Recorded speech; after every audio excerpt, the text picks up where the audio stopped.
मैं कनाडा से मान साहब को देख रहा हूँ, स्विट्जरलैंड से मैं प्रेमियों को देख रहा हूँ और कई देशों में ये इंटरनेट के जरिए इसका प्रसारण हो रहा है, तो वो लोग भी इस कार्यक्रम को देख रहे हैं। कल आपका हंसी का कार्यक्रम रहा और इसीलिए बुद्धा के रूप में लाफिंग बुद्धा भी माना जाता है, जो हंसता ही रहता है। तो कल का कार्यक्रम समाप्त हुआ। आज हम अयाज जी के जन्मदिन को मना रहे हैं और एक बात मैं कहना चाहूंगा, जिस समय भगवान जो थे उनसे लोग आराधना कर रहे थे कि महाराज ये जो आत्मज्ञान है बड़ी पवित्र चीज है, पावन चीज है, दुर्लभ चीज है, तो ये योग्य व्यक्ति को ही मिले, तो इसको कहाँ रखा जाए। तो भगवान विचार विमर्श कर रहे थे, तो किसी ने कहा साहब इसको पहाड़ियों पर रख दीजिए, वहां आदमी पहुंच नहीं पाएगा। लोगों ने कहा पहाड़ियों तक भी आदमी पहुंच जाता है। People have climbed mount Everest, वहां तक भी पहुंच गए हैं। लोगों ने कहा जी समुद्र के तल में इसको रख दीजिए, भगवान ने कहा वहां भी लोग पहुंच जाएंगे। तो चिंतन होता रहा, तो भगवान ने अंत में कहा ये जो आत्मज्ञान है ये मनुष्य के अंदर ही मैं रखता हूं। जो मनुष्य अपने आप को पहचानेगा, अपने आप को जानेगा, वो इस आत्मबोध को प्राप्त करेगा। और एक बात आती भी है कि एक आदमी दुकान में काम कर रहा था, जूते बेच रहा था, तो उसका मालिक आया, भाई मैंने जूते बेचे? कि हाँ जी बेचे। कितने के बेचे? कि जी 50 रुपए के। उसने कहा ये जूते तो 100 रुपए के हैं। बोला जी चिंता मत करो, मैंने एक ही पैर के 2 जूते डाल दिए उसके अंदर, तो वो 50 रुपए तो दे गया, पर 50 रुपए के लिए वापस फिर आएगा, क्योंकि एक ही पैर के 2 मैंने इसको जूते डाल दिए हैं। तो ठीक इसी प्रकार से अगर हमें भी प्राप्ति करनी है भगवान से, तो भगवान के पास जाकर के भगवान का जो आत्मज्ञान है वो प्राप्त करना पड़ेगा, नहीं तो हम जीवन का लाभ नहीं ले पाएंगे। बड़ी प्रसन्नता की बात है कि आज जी का जन्मदिन है, उनके जन्मदिन को मना रहे हैं। श्री जगत जननी माता जी से, श्री हंस जी महाराज से हम प्रार्थना करते हैं कि वो यशस्वी हों, दीर्घजीवी हों।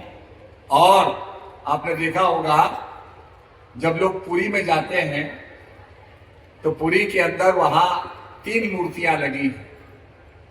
एक बलराम जी की, बलभद्र जी की, एक भगवान कृष्ण की, पुरी के स्वामी की, और एक सुभद्रा जी की।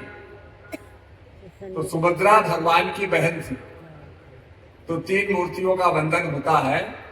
तो ठीक इसी प्रकार से आज ये 3 मूर्तियां श्री और गौरिका ये ज्ञान की ध्वजा लेकर के निकलेंगी पूरे संसार को जगाने के लिए।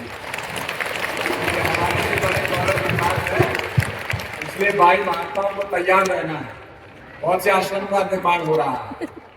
देखो हम बीकानेर गए, बीकानेर में आश्रम नहीं था, तो चलो बहुत सा हुआ, कुछ हुआ, चलो बीकानेर में आश्रम का निर्माण हो रहा है। भाई महात्माओं को भी चाहिए कि अच्छी तरीके से निर्माण कराएं। तो बीकानेर में भी हो रहा है, आपके उदयपुर में भी हो रहा है, उज्जैन में भी।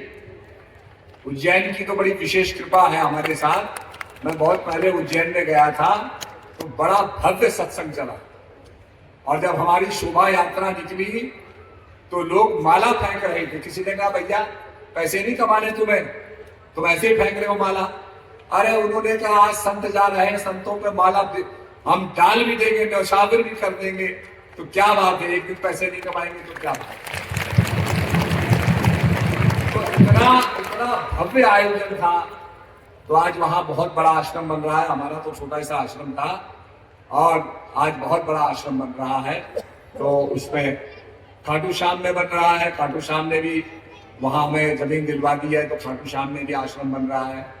तो कहने का मतलब नेपाल के जो अभी प्रधानमंत्री हैं, मदेशी हैं, वो भी खाटू श्याम के वंश से ही है। और नागालैंड में मैं गया, वहां के जो टूरिज्म मिनिस्टर हैं वो भी जो है घटोत्कच की संतान है, तो वो भी खाटू श्याम के ही वंश में आ गए। मैंने कहा भैया, मैं तो जब नॉर्थ ईस्ट आया तो मैंने देखा कि रुक्मणी जी कहाँ की थी, तो रुक्मणी जी आपके अरुणाचल प्रदेश की थी। भीम की पत्नी हिडब्बा कहाँ की थी, वो नागालैंड की थी। भानुमति दुर्योधन की पत्नी कहाँ की थी, वो आपके गुवाहाटी की थी। अर्जुन की पत्नी उलिपी और चित्रांगदा मणिपुर की थी।